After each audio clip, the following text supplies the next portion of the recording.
This movie was directed by Curtis Crawford, came out in 2019, straight to TV movie, not theatrical. I watched it on YouTube for free. A young woman commits murder to keep her classmates' social media careers under her thumb. After killing a popular friend, she turns her sights on a new girl, but the girl's mother suspects the truth and will fight to protect her daughter. I think this was a good drama thriller. A little bit suspenseful, but I think they had a good cast to it. So Morgan Taylor Campbell played Skylar Madison. Ava Blackwell played the mother Doreen. Abby Ross plays Jessica. Haley Festoriga plays Monica. Ann Dudek plays Lynn. And let's see who we have here. Allison Graham plays Julia Davis.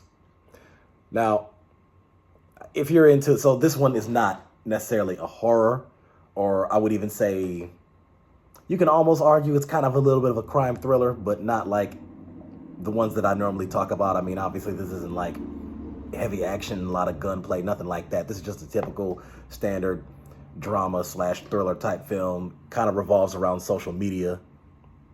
Now the reviews on it are probably somewhat just all right that I would expect for a straight to TV movie like this, especially seeing as how it was probably not marketed.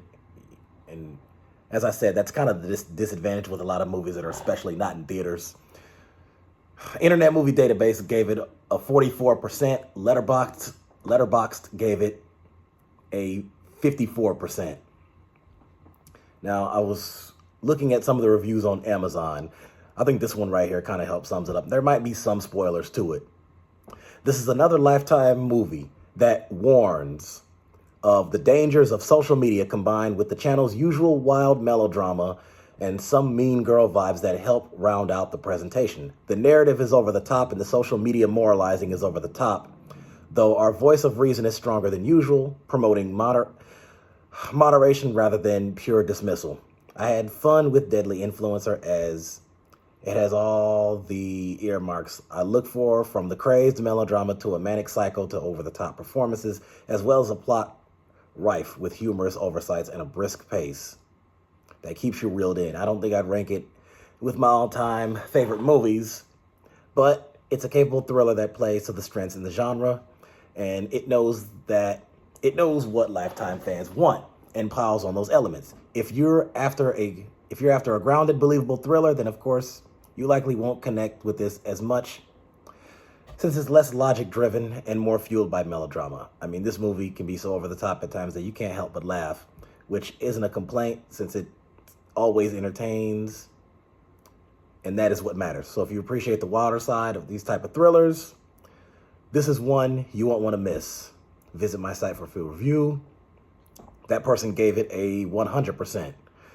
This person here gave it a 4 out of 5 stars. Skylar, who's the main character, is obsessed with managing the social media influencer careers of her fellow classmates and will stop at nothing to achieve her goals. After eliminating the most popular girl in school, Skylar turns her sights on Jessica, the new girl in class who's an up-and-coming fashion blogger.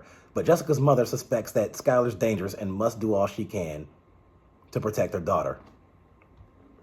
Over-the-top melodrama with teenage psycho killer on the loose. One person says, sucked. They gave it a 1 out of 5 stars. So I think this movie kind of hints at, as the other person said, I mean, this does kind of give a few messages outside of this is why too much social media consumption could be damaging, and this is also why the ups and downs of social media. I think the other main message to this movie is that you're gonna be in a bad situation when you surround yourself with toxic people. And I think this movie demonstrated that quite well. And like I said, for movies like this, I wouldn't say that this one is a top favorite. I think this is pretty good for a drama thriller. I think it's worth the watch. If you guys are interested to check it out, again, it's free on YouTube. I think there's some ads to it. I'll put the trailer in the comment section and you look at it for yourself. Overall, I think I would give this movie a, let me see, out of 1 out of 10, I probably would give it a good 6.5, maybe even a 7. Close to I think about a 7 probably will do for this movie. But as I always say, your opinion might differ. So go ahead and check it out. Tell me what you think. Like and subscribe. I got more coming.